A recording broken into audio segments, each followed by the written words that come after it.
Un ataúd blanco reposaba bajo un cielo plomizo. La mansión estaba impregnada de incienso y perfume caro. Los invitados murmuraban en silencio. El luto envolvía cada rincón, pero un niño no aceptaba lo que veía. Sus ojos temblaban, su respiración era distinta, y su voz cargaba una verdad incómoda. Él había notado algo extraño en el cuerpo que todos lloraban, y lo que dijo después detuvo el funeral para siempre. La mañana se alzaba fría en la gran mansión. Las ventanas empañadas dejaban entrar un sol tímido. Los sirvientes iban y venían, colocando arreglos florales, encendiendo velas, ajustando cortinas negras. El murmullo de los asistentes llenaba los pasillos, entre pasos apresurados y sollozos apagados. Rosa, la criada principal, intentaba mantener el orden, aunque sus manos temblaban con cada bandeja que cargaba. Su hijo Mateo, escondido tras la puerta, observaba todo con curiosidad. Sus ojos se detenían en el ataúd brillante. El silencio era espeso, como si cada pared absorbiera las lágrimas de los presentes. Los relojes parecían no avanzar, y el aire se volvía cada vez más pesado. Mateo no apartaba la vista de la pequeña que yacía dentro. Algo en su rostro le parecía distinto, algo que nadie más parecía notar.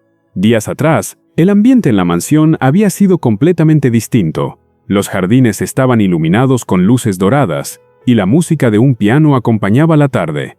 La niña Ana Sofía jugaba en el césped, su vestido blanco se manchaba de tierra mientras reía.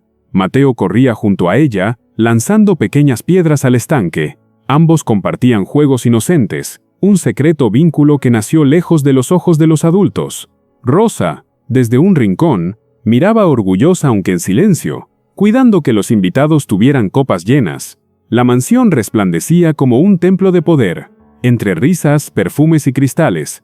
Pero en medio de esa alegría, Ana Sofía se llevó la mano al pecho, y su risa se quebró. Su mirada buscó a Mateo, como pidiendo ayuda, mientras un hilo de voz apenas pudo pronunciar un "me duele".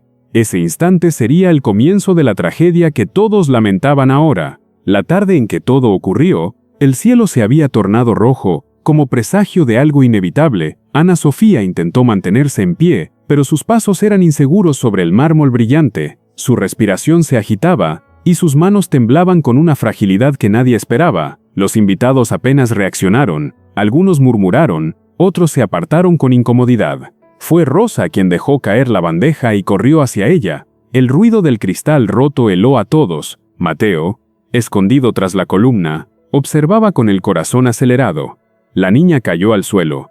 El eco de su cuerpo golpeando el piso se mezcló con los gritos. El padre de Ana Sofía, don Ernesto Montoya, quedó paralizado sin saber qué hacer. Y en segundos, la fiesta llena de lujo se transformó en un escenario de tragedia. Mateo nunca olvidaría ese instante. La vio cerrar los ojos como si el mundo se apagara. El amanecer siguiente trajo consigo un silencio sepulcral. La mansión había cerrado sus puertas al bullicio. Los médicos entraban y salían con rostros graves, cargando documentos y diagnósticos que nadie entendía. El aire olía a alcohol y medicamentos, mientras las velas consumían lentamente la penumbra. Rosa sostenía la mano de Ana Sofía, sin soltarla, como si pudiera devolverle el calor perdido. Mateo miraba desde la esquina, con la inocencia de un niño que no entendía la muerte.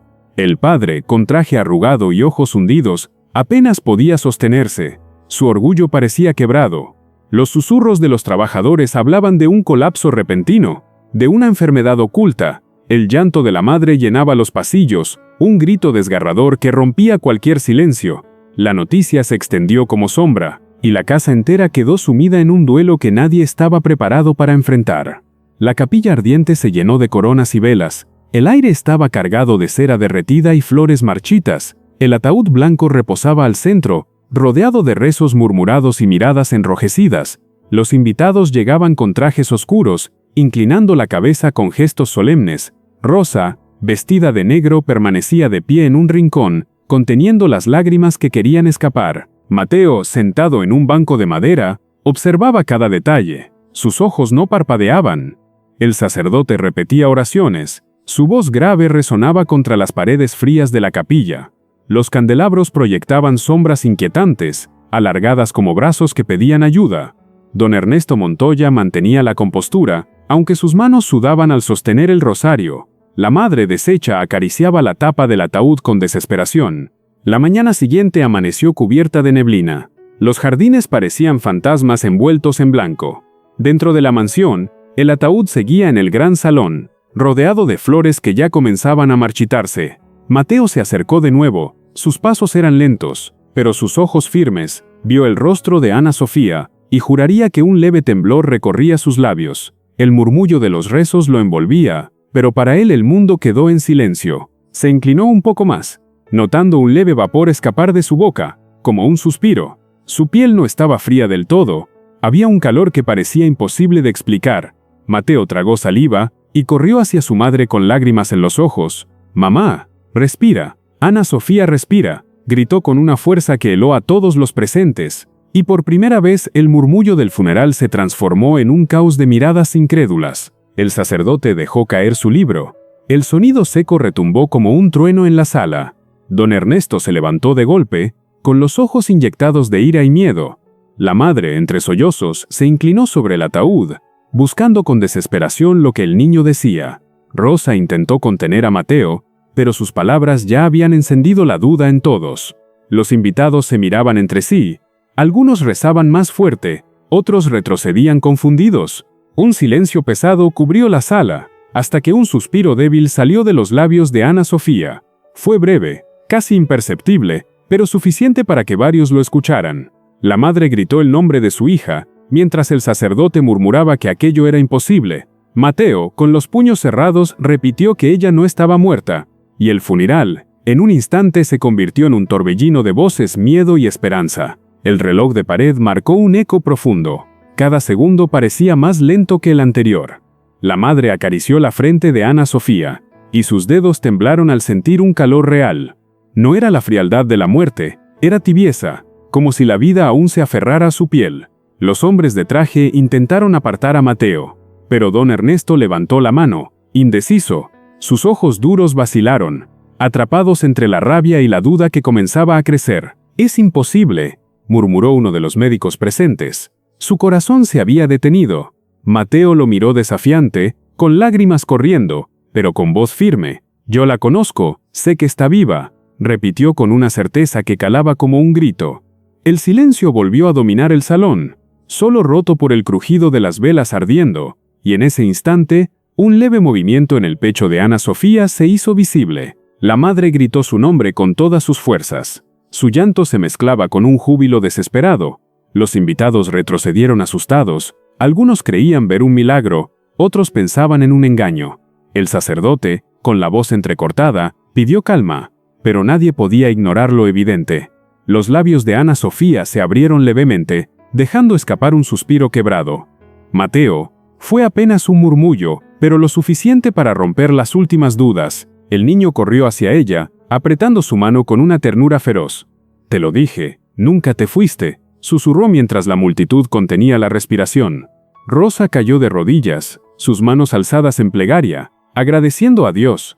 Don Ernesto se llevó las manos a la cabeza, incapaz de creer lo que veía, y el funeral que debía ser despedida, se convirtió en el inicio de un renacer. El cielo comenzó a clarear entre las nubes. Un rayo de luz entró por los ventanales altos de la capilla. Ana Sofía parpadeó lentamente, su respiración débil pero constante llenaba el aire de esperanza. Mateo no soltaba su mano, sus dedos pequeños parecían sostenerla con toda su vida. Don Ernesto, con lágrimas retenidas, se inclinó hacia su hija, incapaz de contener el temblor en su voz. «Mi niña, Dios mío, mi niña está viva», repitió como un mantra, incrédulo y roto. Los invitados ya no podían callar, algunos lloraban, otros murmuraban entre rezos y sollozos.